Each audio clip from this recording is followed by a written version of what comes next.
Hey, what's up guys? So, 11-12 update. We have quite a few new things. And so we have Dagger Sicar update, finally. Yeah, so we finally have the new reputation system. There's different categories: Hunt, Hall of Trials, Expedition, Labyrinth. And so you pretty much obtain points in these different ones, these categories, and you'll gain rewards. Vary by difficulty level. So there's easy, medium, hard. There's 3 different levels there, and I don't know how difficult they'll scale up yet right now, but we'll have to see those. And every time your points goes up, it looks like you get some sort of currency reward there. Not sure if there's any other rewards or if you can see what future rewards you'll be getting. Aside from that, depending on your reputation points, you'll also get emotes that you can use in arena, RTA. So some of them are pretty cute here.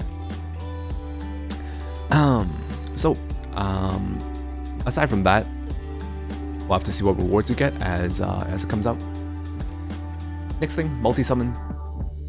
Don't know if I like this too much, because this means for people that don't have a lot of summons, if you do this, you're gonna burn through your summons real quickly.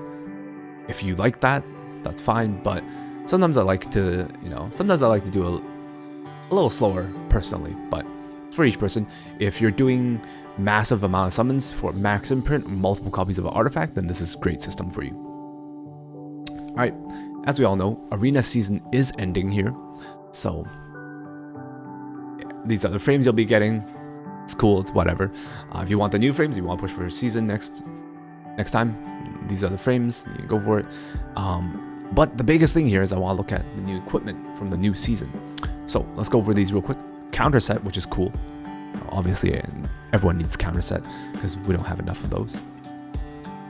Not sarcastic. So the sword itself, I think it's decent. Attack, health, crit chance, speed. This is a decent sword.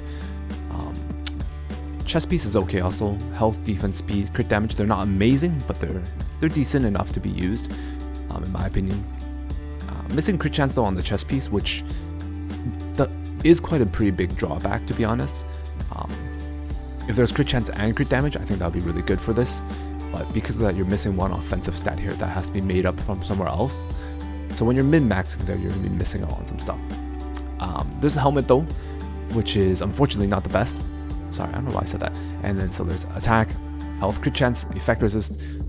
The effect resist kind of kills it for me in my opinion, because there's attack crit chance is like a 50-50. At the same time, being health and effect resist you use this on certain people only.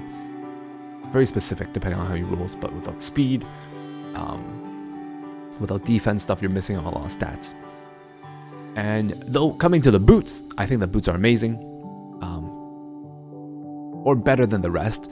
Obviously, if the effect resist was like health or defense, that'd be a lot better. But just the fact that you have crit chance, crit damage, this is just really nice in my opinion. And then we have the necklace, crit damage, crit chance, speed. This is okay. Missing attack percent for offensive unit, missing defense for defensive unit to make use of this. And then ring. I think the ring has potential for defensive counter unit, right? So you have health percent main and you have effect resist with speed. So it's okay. So might be usable. But pretty cool counter set. They're not like super amazing though.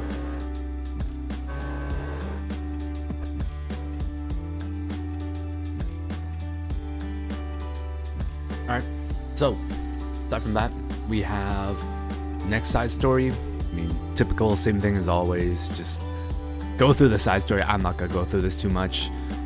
Molagora, make sure you do the Molagora. You can buy stuff, no equipment or anything there, so it's whatever.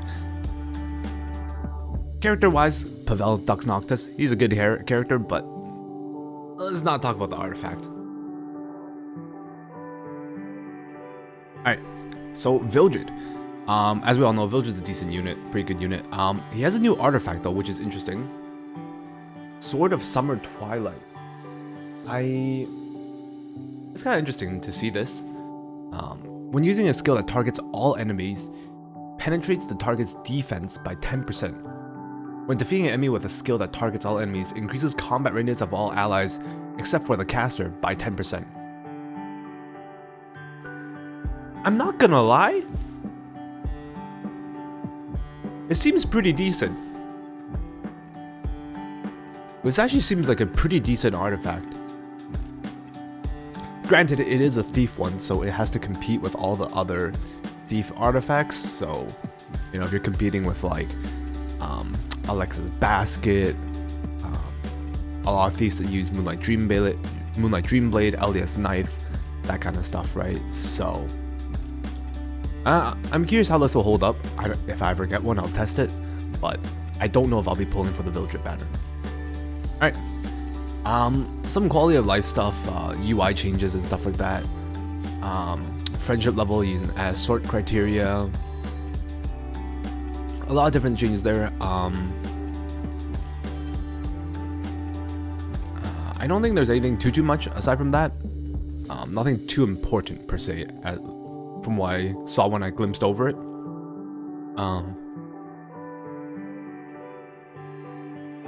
Yeah, aside from that, I think that's all. I don't think there's anything too crazy there. Guild episode 3 will be including guild missions, target episode. Okay. Improvements have been made to how the enhanced stats are displayed for equipment and artifacts that have been maxed enhanced. So if something's maxed, the color changes, which I guess is nice to differentiate at that point. And then the other thing is, so you can extract individual pieces of equipment on each piece now. UI changes for PvP. You can see their HP, a little bit of extra stuff along with their skills and whatnot. Sorry, in characters in general, UI changes to enemies in PvE. Yeah. Oh, and they're fixing Doris' arm. Cool. Alright, aside from that, that's all. Peace out. See you guys next time.